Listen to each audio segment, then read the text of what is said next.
হ্যাঁ, কিউরিওসিটি। আমার তো ওজন বেড়ে গেছে। তাই নাকি? কতটুকু বাড়লো?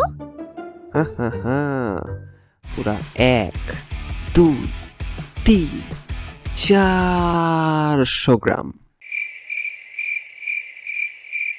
ওয়াও, তুমি তো পালোয়ান হয়ে গেছো। হ্যাঁ, আমার মাসল দেখো। উফ, এই ছেলেটা। শোনো সালমান, তুমি যেটাকে ওজন বলছো সেটার আসল নাম হচ্ছে ভর বা ম্যাস। ওজন হচ্ছে কোনো বস্তুর উপরে পৃথিবীর আকর্ষণ বল।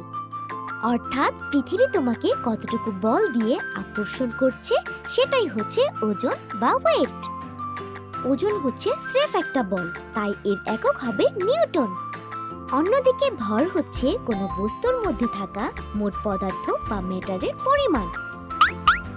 আর ভরের একক হচ্ছে কেজি বা কিলোগ্রাম। বুঝতে পেরেছো?